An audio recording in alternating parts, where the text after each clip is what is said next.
गोचेन बन्छ।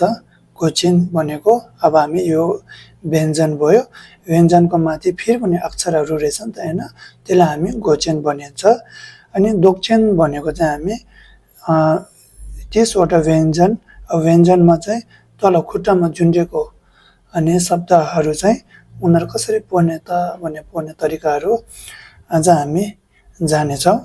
सुरुमा हामी व्यञ्जनको अनि शिरमा के भन्छ र, हामी काखा गाङा छन् हैन, र ल र शिरमा भएकोलाई चाहिँ कसरी पढ्ने त भने हामी त्यो पढ्न जान्छौँ।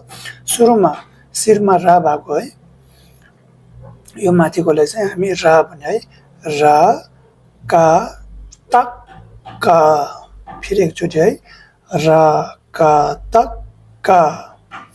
अब यहाँदेखि म एक एक शब्दलाई यिनीहरू एउटा एउटालाई दुई दुईचोटि पढ्छु, तपाईँहरू नचुकिनु होला।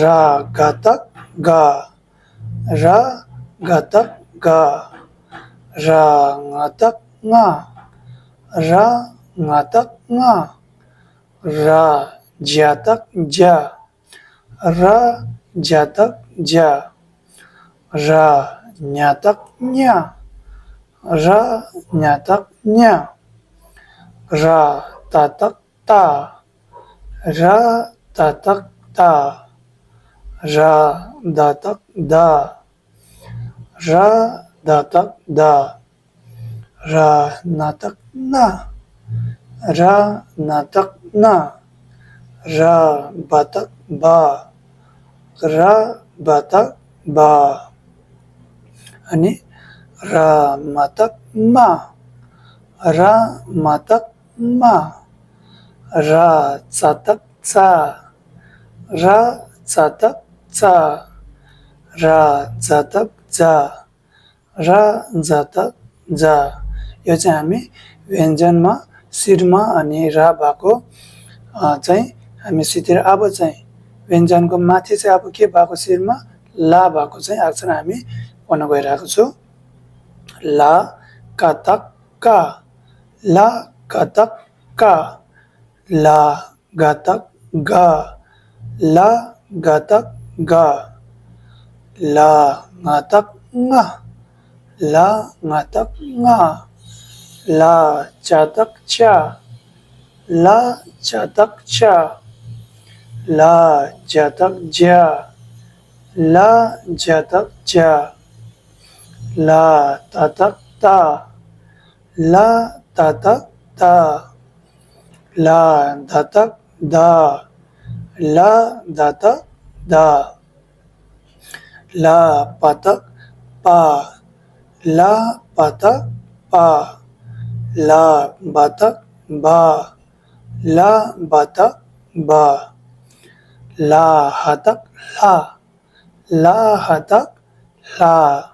यो चाहिँ हामी शिरमा ला भएको सक्यो। अनि अब शिरमा सा भएको, सा का तक का, सा का तक का, सा गा तक गा, सा गा तक गा, सा गा तक गा, सा गा तक गा, सा न्या तक न्या, सा न्या तक न्या, सा ता तक ता, सा ता तक ता, सा दा तक दा, सा दा तक दा, सा ना तक ना, सा ना तक ना, सा पा तक पा, सा पा तक पा, सा बा तक बा, सा बा तक बा, सा मा तक मा, सा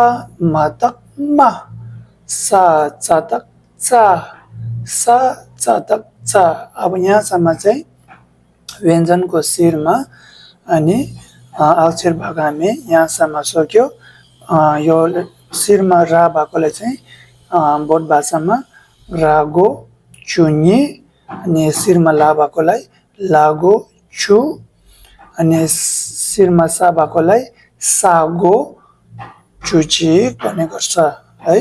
रा भएको चाहिँ 12 वटा, ला भएको 10 अनि सा भएको 11 वटा है। अब चाहिँ हामी के जान्ने भने अब अक्षरको व्यञ्जनको फेदमा खुट्टामा अक्षर भएको अब कसरी पढ्ने त भने सुरुमा या तक भने या तक है। यो चाहिँ के योले के बुझ्छ त भने जस्तो योले चाहिँ के बुझ्छ भन्दाखेरि या, यो चाहिँ या हो भनेर बुझिन्छ है। यो चाहिँ याको चिन्ह हो। कतिवटा छ भन्दा 1 2 3 4 5 6 7 वटा। अब यो कसरी पढ्ने त भन्दाखेरि का या तक क्या, का या तक क्या, खा या तक क्या, खा या तक क्या, गा या तक ग्या, गा या तक ग्या, पा या तक चा, पा या तक चा, फा या तक छा, फा या तक छा, बा या तक जा, बा या तक जा, मा या तक न्या, मा या तक न्या। धेरै जस्तोले योलाई अलिकति अर्को सबै क्या ख्या ग्या जा छा जा अनि योलाई चाहिँ के भनिन्छ हामी न्या भनेर आवाज आउँछ। ओके, अब चाहिँ हामी तल फेदमा खुट्टामा राको चिन्ह भएको रा भएको है कतिवटा छ भन्दाखेरि 14 वटा। अब यो कसरी पढ्ने त भन्दाखेरि यो चाहिँ राको चिन्ह है।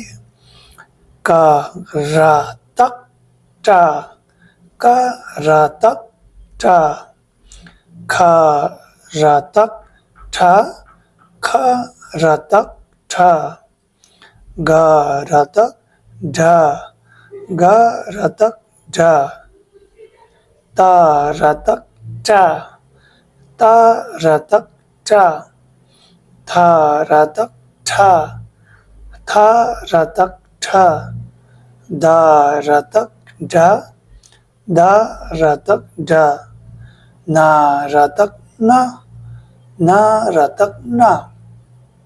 अब योलाई पा रा तक टा, पा रा तक टा, फा रा तक ठा, फा रा तक ठा, बा रा तक ढा, बा रा तक ढा, मा रा तक म्रा, मा रा तक म्रा, शा रा तक शा, शा रा तक शा, सा रा तक सा, सा रा तक सा, हा रा तक रा, हा रा तक रा भनेर फेदमा अब खुट्टामा अनि राको चिन्ह भएको चाहिँ हामी 14 वटा पढिसक्यो। अब चाहिँ खुट्टामा है फेदमा चाहिँ ला भएको का ला तक ला, का ला तक ला, गा ला तक ला, गा ला तक ला,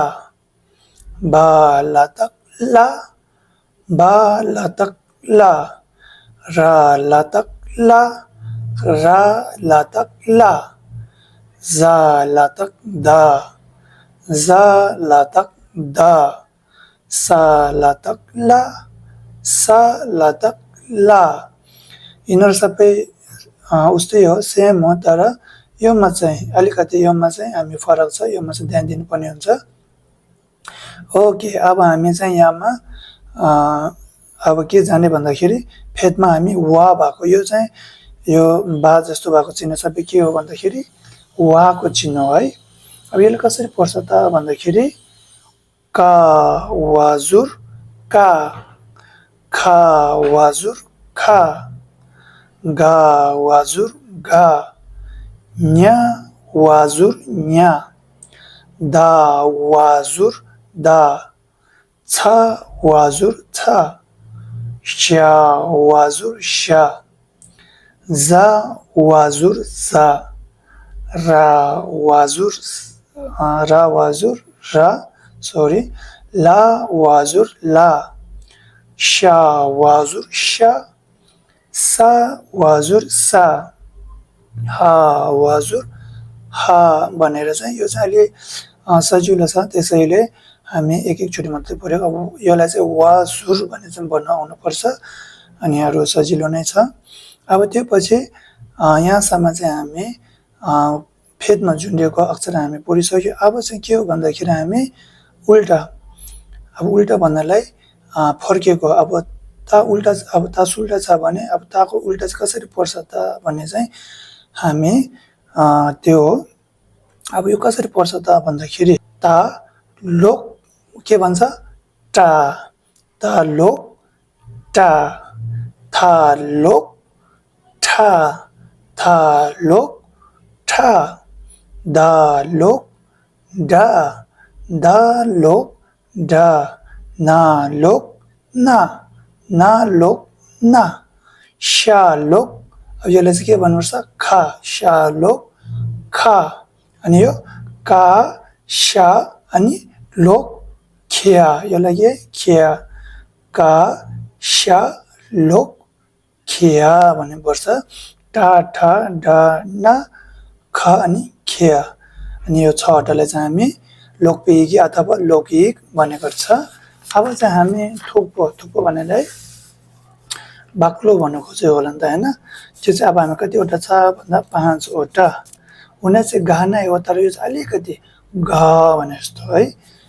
ओके, अब यो कसरी पर्छ त भन्दाखेरि घ हातक घ है, ध हातक ध, अनि यो धालोक ढ हातक ढ, भ हातक भ, ज हातक झ। सजिलो छ, यति गाह्रो छैन, तर यो धेरै जस्तो चाहिँ मन्त्रतिर युज हुन्छ, प्रयोग गर्छ। आजको लागि यहाँसम्म हो। अनि अब भोलिदेखि हामी अर्को भिडियोमा चाहिँ हामी लामाता गुम्पो पढ्न कोसिस गर्छु। अनि आज तपाईँले यहाँसम्म मजाले कोसिस गरिदिनु होला। आजको भिडियो तपाईँलाई राम्रो लाग्यो भन्ने आशा गर्दै यहाँ भिडियो चाहिँ यहीँ अन्तिम गर्न चाहन्छु। Thank you.